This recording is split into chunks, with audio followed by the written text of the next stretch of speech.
Hello, happy Friday. I am Meredith and I am here with our message for the 25th of October, 2024.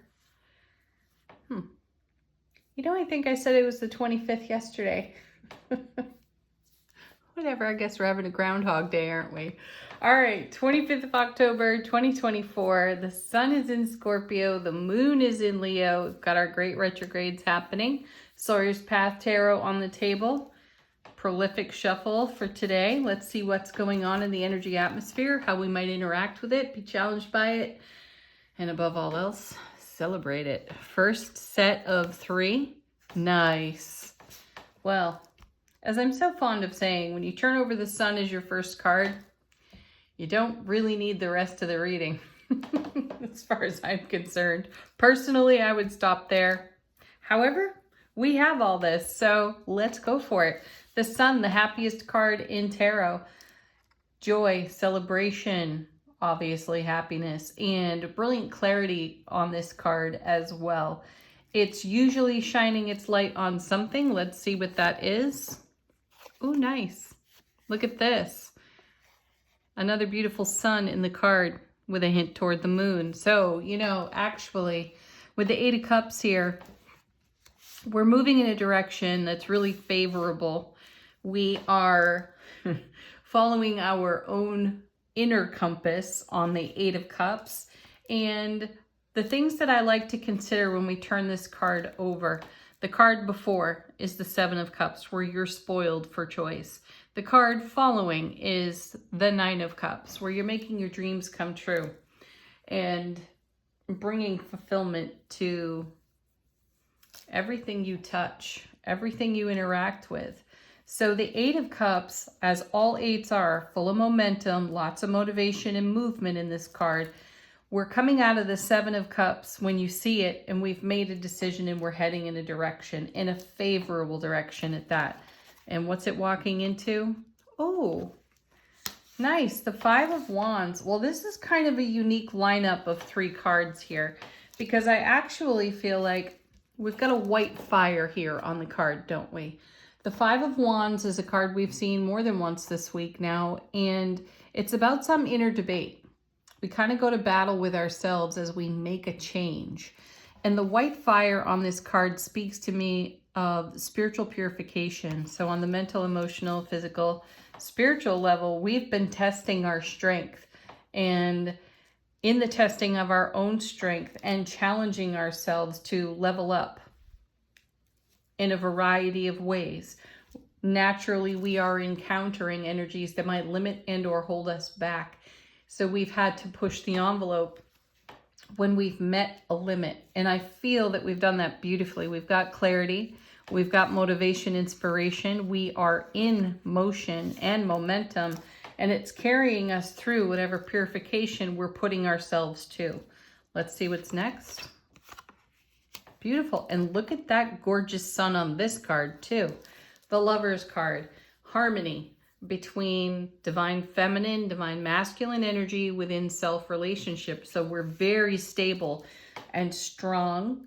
And we have the endurance to take a look at this purification, engage with this energy of purification, and be victorious in self-relationship. Some of us are shedding such old skin, old programming, belief system, which is beautiful because it creates a whole new adventure, doesn't it? It's kind of exciting to try things a different way, do things a different way, or follow your own heart and do something that you've always wanted to do, yet deferred to belief system and programming for reasons why not to do it, right? I like that. Middle of the reading, first set of 2, 8 of Pentacles paired with, oh, nice, the Ace of Wands. So 2 8s now in the reading, and in the 8 of Pentacles, the message is keep doing what you're doing. It works for you.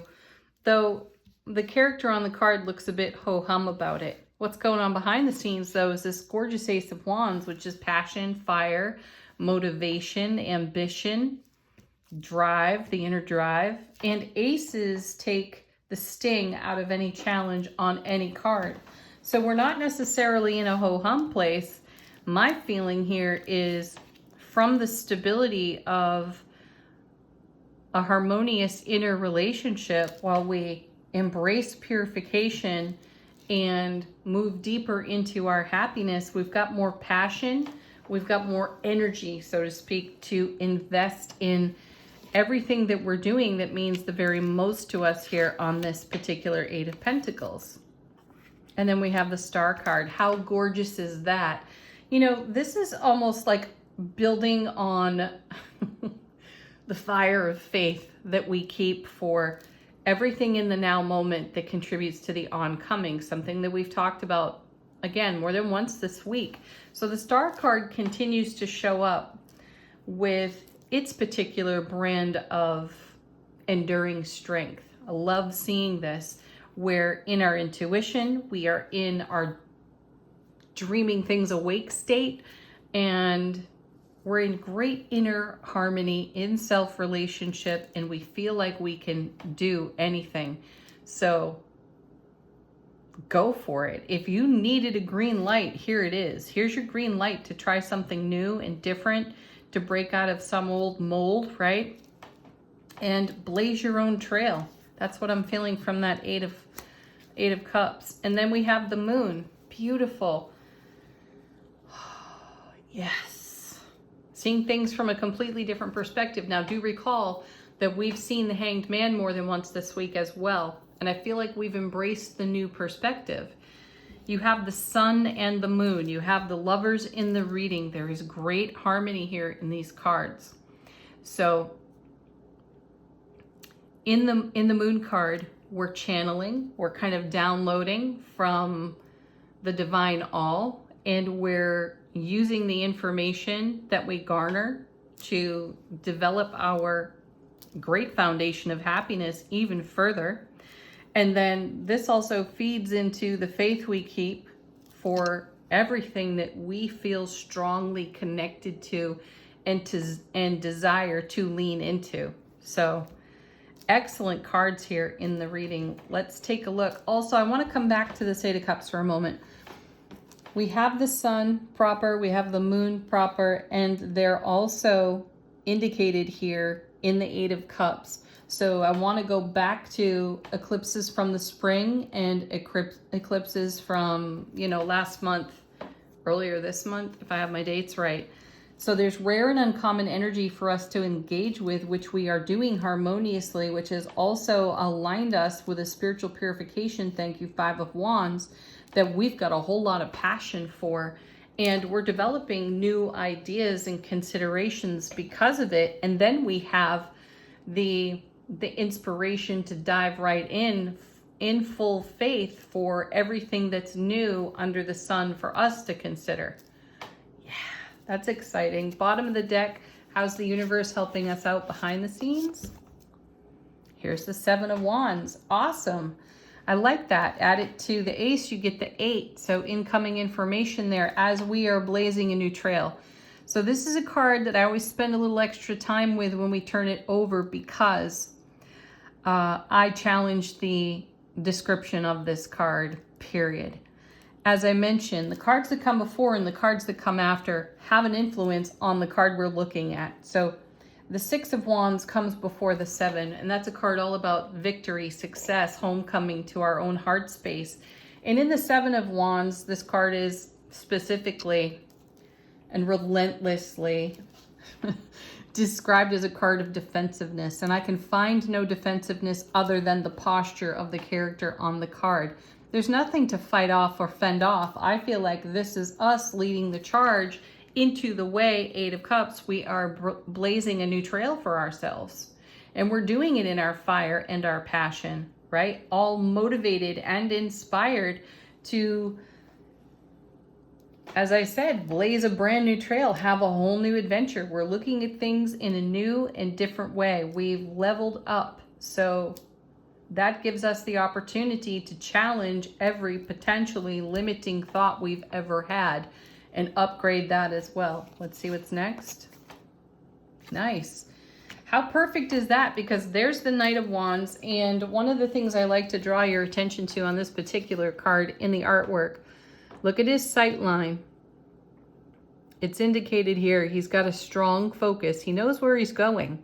He knows exactly what he's aiming for. And when you have the kind of motivation of the Seven of Wands behind the Knight of Wands, that's hard to beat. You're not going to miss your mark or your target. If you are targeting within your spiritual purification something bigger, greater, grander than you've ever considered before, you're not going to miss. You will get there. Although I will share that the path of the Knight of Wands is rather serpentine. He doesn't really do anything ever in a straight line. So that's exciting too. That brings another level of adventure to your current journey. So what's he looking at? Nice. And why not? There's the beautiful Queen of Cups.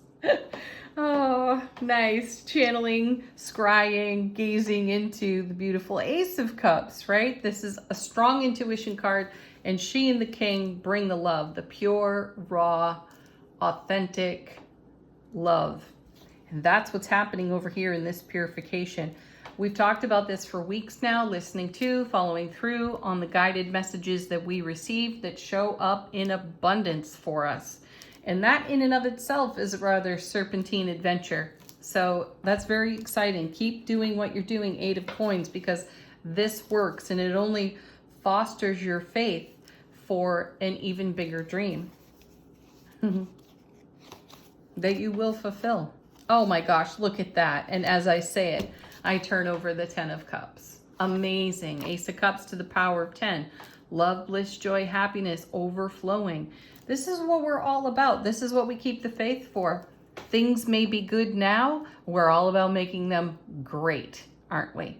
And we're going to challenge ourselves to do that. And then we have, oh, excellent, the Empress. How sweet is that? The Mother of Tarot. And as I shared with you recently, there's often a deer on the card with her, which you do see right here.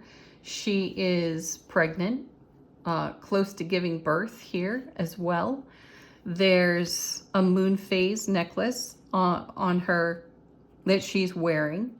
And the deer speaks to a 40-day cycle. We've got another gorgeous sun here on this card. So we're bringing something to life. It may be in a 40-day cycle. If some of you are looking for some kind of timing, use that. Though keep your focus on what's new in the now, because this is what you're breathing life into. Alrighty. Angel answers. Put a question to the deck if you have one. Or just allow your guides and angels to bless you with a fresh message. There's the reconsider card. I like seeing that, which may be what's going on in this spiritual purification that we're speaking about in this Five of Wands. This may be the inner debate. We're considering the way we have thought about and contemplated something or many things, perhaps for decades, and we're about to change it. The card following that is let go. I think we're letting go of an old way or something that feels comfortable. And just because it's comfortable doesn't necessarily mean it's right for us. We have communicate clearly popping out of the deck again. You know that one. Be very clear in your conversations with the Divine All and with others, of course, most especially with yourself. If you're in some sort of ping pong ball match of should I, shouldn't I, again, this is a message of a green light. So yes, go for it. Take a leap of faith with your own self. Next.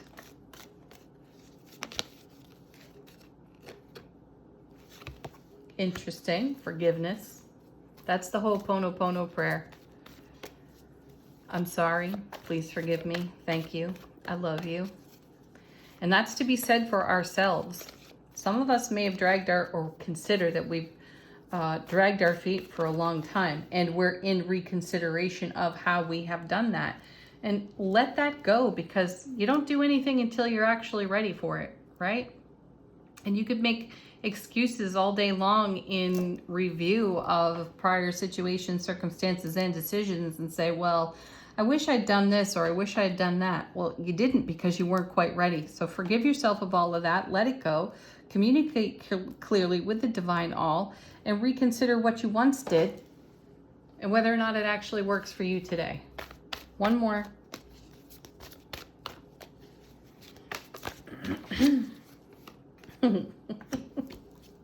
Look for a sign. Imagine Queen of Cups showing up in the reading, the moon showing up in the reading. You can't help but see the signs. Final word on our message today from angels and ancestors. How is our soulful presence informing our waking consciousness? Well, looky there. We have the moon again. Take note of intuitive messages. Do you get the point, folks? Listen to your intuition. It's abundant. Have the most amazing Friday, the best weekend ever. Thank you, as always, for joining me here. Peace, love, happiness. Namaste.